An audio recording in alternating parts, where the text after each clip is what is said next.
आता आम्ही सांगतो जो प्रसंग सुरू केला होता की आपण इथे कशासाठी जन्मलो आहोत, आमचा उद्देश काय आहे आणि का जन्म मरण पावत आहोत. आम्ही आपल्या मुलांसाठी आमच्या संपत्तीचा संग्रह करण्यासाठी सगळं आयुष्य पणाला लावतो आणि आमच्याच समोर मुलाचा मृत्यू होतो किंवा आम्ही स्वतःच मरण पावतो. तर त्या समयी आमची बुद्धी काम करण्यायोग्य राहत नाही. केवळ हाहाकार, रडणे, हंबरणे, आता काय होईल, मुलांचं काय होईल, कुठे जाणार, तर एवढीच गोष्ट मनात असते. तर इथे परमात्मा आपल्याला आठवण करून देतात की आता तुम्हाला एक पर्याय दिला जात आहे की तुम्ही ही साधना करा जी शास्त्र अनुकूल आहे. आणि शास्त्र अनुकूल साधना या दासाच्या व्यतिरिक्त या विश्वात नाहीये. काही दिवसात बुद्धिमान आहात, तुमच्या समोर सगळे ज्ञान असेल. त्या महापुरुषांबाबतही संतो दास सोबतच की हे मंत्र सांगतात, हे मंत्र सांगतात, हे ज्ञान ऐकवतात आणि हे वास्तविक ज्ञान आहे, हा वास्तविक मंत्र आहे, हे आपले सद्ग्रंथ प्रमाणित करतात. आणि हा त्याच महापुरुषांनी त्या मंत्रांचा जप केला ज्यांना तुम्ही मोक्ष प्राप्त मानता. त्यांच्या इतिहासाची ओळख तुम्हाला सांगितली जाते, ज्यामुळे एक या गुंत्याचं गूढ उकलण्यासाठी एका पॉइंटवर भरपूर उदाहरणं तुम्हाला दाखवावी लागतात. तेव्हा मागचा रंग धूसर होतो आणि तेव्हा जाऊन कुठे हे ज्ञान ग्रहण होतं. तर जो प्रसंग चालला आहे की आम्ही जसे बरेच भक्त सांगतात की तुमचं जसे कबीरपंथीयांना आमचे भक्त भेटतात, या राधास्वामीवाल्यांना, धनधन सद्गुरूवाल्यांना, यांनीच जास्त त्या सतलोकाचा ठेका घेऊन ठेवलाय कबीरपंथी.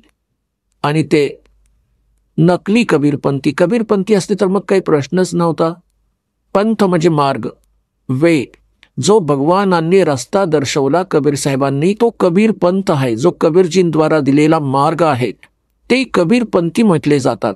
आता जसं इथे हिसार होऊन जात आहेत सिरसाच्या दिशेने आणि म्हणतात की आम्ही दिल्लीच्या दिशेने जातोय, आम्हाला दिल्लीला जायचंय, आम्ही दिल्लीपंथी आहोत. तर त्यांना कोण समजावणार की तुम्ही म्हणताय दिल्लीपंथी पण जात आहात सिरसापंथी, जात आहात शिरसाकडे आणि म्हणताय आम्ही दिल्लीला चाललो. म्हणवतात कबीरपंथी आणि जात आहेत काळाच्या पंथावर. तर ते परमात्म्याचे ज्ञान नव्हे आणि ती सद्भक्ती नव्हे, तर ते कबीरपंथी नाहीत. तसंही आता यांच्यावर शिक्का बसला कबीरपंथीचा, असं म्हणावं लागते आम्हाला समजावण्यासाठी की ती व्यक्ती आहे जी चुकीची साधना करते. तर हे सर्व सतलोकाचा महिमा ऐकवतात आणि जेव्हा आमचे भक्त यांना सांगतात की असं असं तिथे चला, चांगली साधना आहे, योग्य ज्ञान आहे, तर ते म्हणतात नाही, ते तर काळाचं नाव देतात, आधीपासून काळाची नावं देतात. काळ कुठले, तर ब्रह्मा विष्णू महेशचे, देवतांची पूजा सांगतात. पुण्यात्म्यांनो, ही ज्ञानाची कमतरता आहे. जेव्हा ज्ञान संपूर्ण होईल तेव्हा तुम्हाला कळेल की हे जे ब्रह्मा विष्णू महेश यांना तुम्ही वेगळं करू शकत नाही. आपण ऐकत होता जगद्गुरु तत्वदर्शी संत रामपालजी महाराज यांचे मंगल प्रवचन, ज्यांच्या शुभ आशीर्वादाने संपूर्ण विश्वामध्ये 500 पेक्षा जास्त नामदीक्षा केंद्र आहेत, जिथे निशुल्क नामदीक्षा दिली जाते. निशुल्क नामदीक्षा प्राप्त करण्यासाठी आणि अधिक माहितीसाठी संपर्क करा 7030303951 7030303952. अद्वितीय आध्यात्मिक ज्ञान वाचण्यासाठी, पाहण्यासाठी आणि ऐकण्यासाठी संत रामपालजी महाराज ॲप अवश्य डाउनलोड करा किंवा आमची वेबसाईट www.jagadgururampalji.org वर विजिट करा. आम्हाला सोशल मीडियावर फॉलो करा.